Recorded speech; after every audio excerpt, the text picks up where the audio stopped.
What's going on, YouTube, and welcome to another segment of Sports Theory.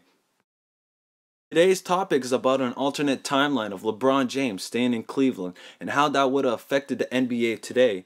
Will LeBron James be who he is today? Well, let's look at the facts. The Cleveland Cavaliers in the 2009-2010 season were 61-21. The roster comprised of LeBron James, Mo Williams, Anthony Parker, Anderson Varejao, J.J. Hickson, Delonte West, Ilgauskas, Shaquille O'Neal, Daniel Green, and Antoine Jameson. And I'm just shocked at the fact that they won 61 games with that roster. But wait, they have Shaq. Well, Shaq in his standards is squad. He averaged 12 points and like 6.7 rebounds.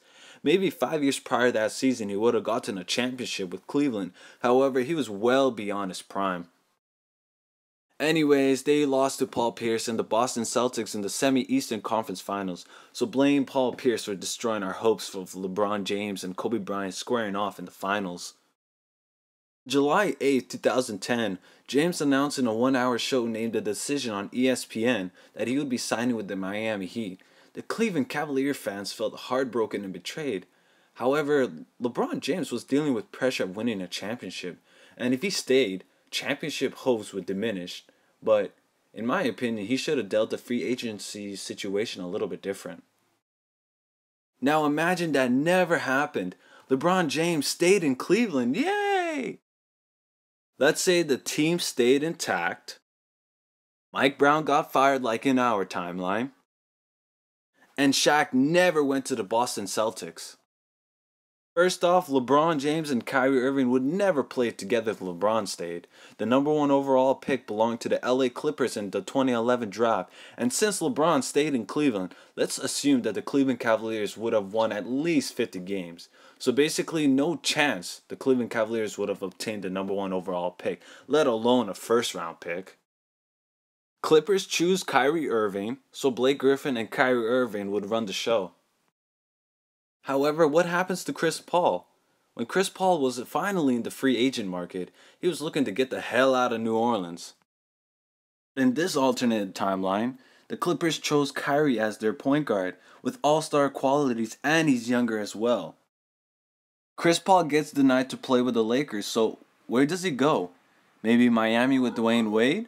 But that question is for you guys to decide. But let's say Chris Paul decided to stay at New Orleans.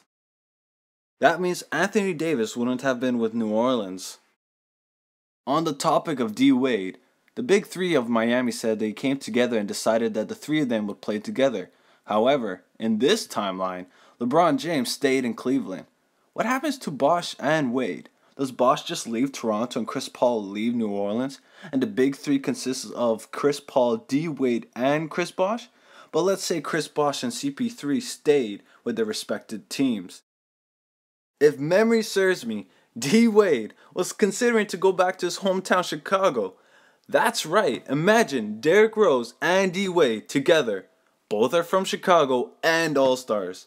I mean, that would do wonders for the city of Chicago. Dare I say, those two would get another set of 6 rings. Now back to LeBron. Comparing his last 3 seasons in Cleveland and his first 3 seasons in Miami, assists and rebound numbers are almost identical. However, more points in Cleveland with 29.4 points, and with Miami, he averaged 26.8 points. But in Miami, his 3-point percentage and his field goal percentage went up, all while taking less shots. Also, after the loss against the Dallas Mavericks, LeBron said it himself, paraphrasing, that the finals changed him for the better. He became a better jump shooter, and his psychological state changed in a manner where he found the game of basketball fun again. Before, he was thinking about the chip and the critics too much, but with that Cleveland Cavalier roster, he would have never found the game of basketball fun again. In regard of winning a championship, it would have been harder to attract elite world-class talent to Cleveland. And with LeBron James staying in Cleveland, his progression would be limited. He would still be a Hall of Famer, but in my opinion, he would be the first best basketball player in this era to have not won a championship. But guys, it's just a sports theory, and thank you guys for watching. Hit that like button, and I would really appreciate it if you guys subscribe for more content and leave a comment down below. Thank you guys for watching.